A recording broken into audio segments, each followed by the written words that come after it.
আসসালামু আলাইকুম ওরহমতুল্লাহি ওয়াবারাকাতুহু। Welcome back to my new video. আজ তৈরি করে দেখাবো ঝালমুড়ির মশলা।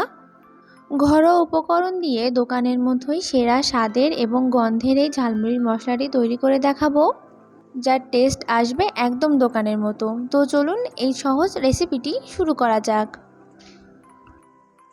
এর জন্য ফার্স্টে একটা মশলার মিশ্রণ তৈরি করে নিব, যার জন্য দিব 1 চা চামচ হলুদ গুঁড়া, 1.5 চা চামচ লাল মরিচের গুঁড়া, 1 চা চামচ ধনিয়া গুঁড়া, হাফ চা চামচ জিরা গুঁড়া আর হাফ চা চামচের একটু কম গরম মশলার গুঁড়া। এখানে আমি দোকানের গরম মশলাটা ব্যবহার করেছি।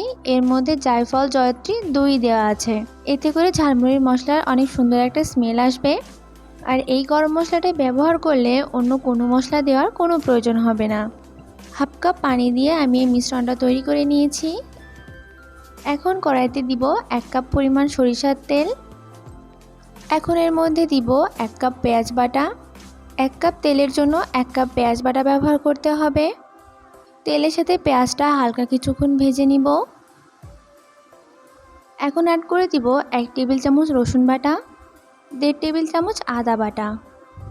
এখন আদা রসুনের কাঁচা গন্ধটা চলে যাওয়া পর্যন্ত এটাকে একটু ভেজে নিতে হবে। এখন এর মধ্যে অ্যাড করে দিব আগের থেকে তৈরি করে রাখা গুঁড়া মশলার মিশ্রণটি দিয়ে 2 থেকে 3 মিনিট একটু ভেজে নিতে হবে। আর মশলাটি বানানোর শুরু থেকে শেষ অবধি চুলার আঁচটা মিডিয়ামে রাখতে হবে। এখন দিব হাফ চামচ লবণ। কিছুক্ষণের জন্য আবারও এই মশলাগুলোকে ভেজে নিতে হবে। এখন দিব হাফ চা চামচ বিট লবণ, 1/3 টিস্পুন টেস্টিং সল্ট এবং সামান্য একটু চিনি। আপনারা চাইলে চিনিটা স্কিপ করতে পারেন, তবে চিনিটা দিলে টেস্টটা আরও একটু ভালো আসবে। আর এখানে আমি সামান্য পরিমাণ টেস্টিং সল্ট ব্যবহার করেছি। টেস্টিং সল্টটা দিলে এই ঝালমুড়ির মশলাটা খেতে একদম দোকানের মতো হবে। দেখতেই পাচ্ছেন ধীরে ধীরে মশলার কালারটা অনেকটা চেঞ্জ হয়ে এসেছে। কালারটা আরেকটু গাঢ় করার জন্য এভাবে আরও কিছুক্ষণ রান্না করে নিব। আর এই সম্পূর্ণ রান্নাতেই চুলার আঁচটা মিডিয়ামে রাখতে হবে। আমাদের এই মশলাটি তৈরি করা হয়ে গেছে। সরিষার তেলের কারণে অনেক ফেনা হয়েছে, যার কারণে বোঝা যাচ্ছে না। চুলা থেকে নামানোর পর ঠিক এইরকম হয়েছে। দেখুন, দেখতে একদম দোকানের মতো হয়েছে। দোকানের মতোই কালার, দোকানের মতোই টেস্ট আর দোকানের মতোই গন্ধ। এই মশলাটিকে এখন কাচের বয়ামে করে 6 মাস অবধি সংরক্ষণ করতে পারবেন। এখন দোকানের স্টাইলে মুড়ি মাখিয়ে দেখাবো।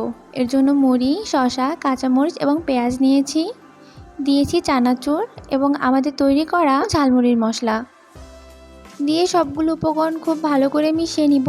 ঝালমুড়ির কালার দেখে বোঝা যাচ্ছে একদম দোকানের মতো হয়েছে।